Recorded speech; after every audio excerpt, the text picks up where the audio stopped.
Hey guys, in this video we are looking at something brand new to you. So we're dealing with roots and the discriminant of quadratic equations. So, first of all, to roots. Now roots, you've come across before, they are the same as solutions or x-intercepts. So, from now on in really, we're going to be thinking of them as roots. So, every quadratic has either 2, 1 or 0 real distinct roots. Now, when we're saying real, we mean not imaginary. There are such things as imaginary numbers that we will see later on. When we say distinct, we mean different. So, here are some examples of each situation. So when we have two roots, our graph crosses through the x-axis in 2 points, 2 distinct points. When we only have one root, the graph is sat on the x-axis, or if it's an unhappy quadratic, it's hanging off of the x-axis. So we might call this a repeated root. And then, when there are 0 real roots, the graph never touches the x-axis. So that's our 3 different possible situations when it comes to roots. Now, up to here in this place, we've been looking at how to find these roots. Now we've been factorising and solving, we've been completing the square, and we've been using the quadratic formula. So, let's go over a few examples. So, question 1 here. We want to solve the quadratic x squared plus 7x plus 12 is equal to 0. We can do this quite nicely by factorising, if we get our pen out. So this factorises to x plus 3 times x plus 4 equals 0, which tells us x equals minus 3 and minus 4. So here we have 2 real roots, and they're distinct. What about x squared plus 2x plus 1 equals 0? Well, again we can factorise. So this guy would factor to x plus 1 times x plus 1. So this is telling us that x is only equal to minus 1. So we have a repeated root. This quadratic only hits the x-axis at x equals minus 1.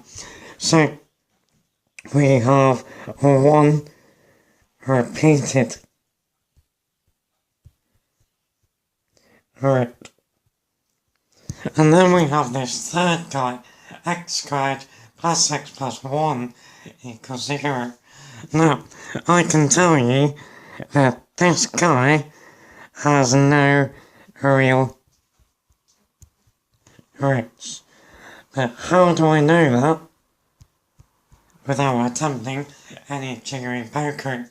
Well, that's where our new friend, the discriminant, comes in to help us. Okay then, so the discriminant comes from or lives in something that we have all seen before, the quadratic formula. So the quadratic formula tells us for ax squared plus bx plus c equals 0, x is equal to minus b plus or minus the square root of b squared minus 4ac all over 2a.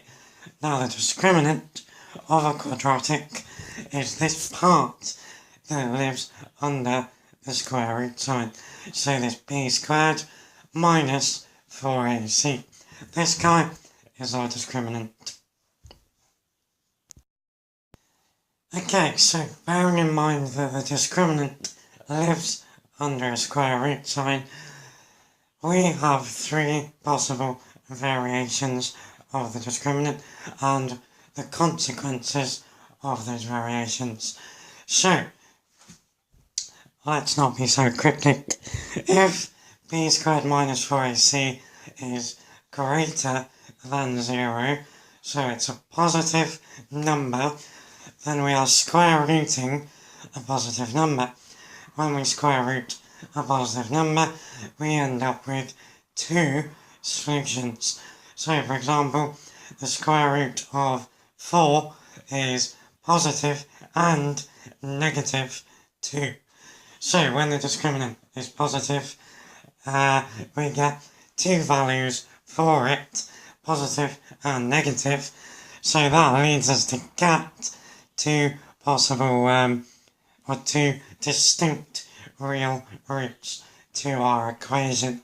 So we're going to get minus b plus or minus the square root of this number all over 2a.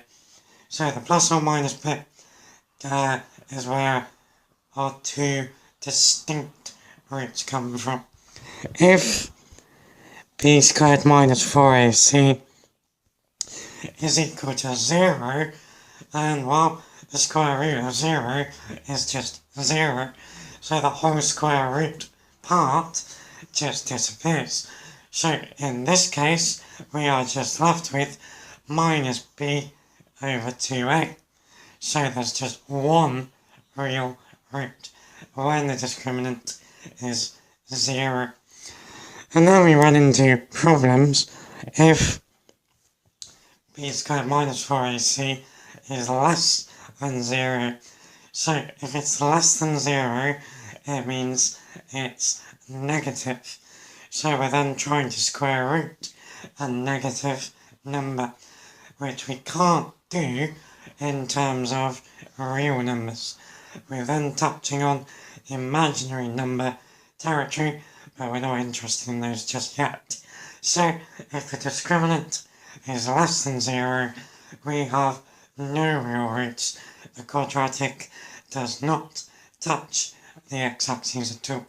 So let's go back to those three examples and show how many roots they have using the discriminant. Okay, so now we're not trying to find the roots, just show how many a quadratic has.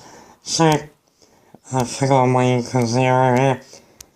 That's naughty. Alright. Okay, so let's label our numbers. A is 1, B is 7, C is 12.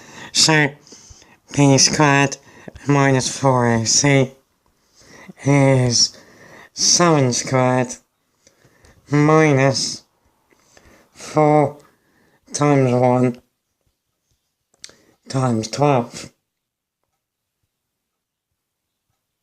So 7 squared is 49. 4 times 1 times 12 is 48. So we get 49 minus 48, which is 1. So b squared minus 4ac is greater than 0, which implies 2 roots. As we already knew, we're just showing it. Okay, example 2. X squared plus 2x plus 1 is equal to 0. So, A is 1, B is 2, C is 1. So, B squared minus 4ac is 2 squared minus 4 times 1 times 1. So 2 squared is 4. We got 4 minus 4 to 0.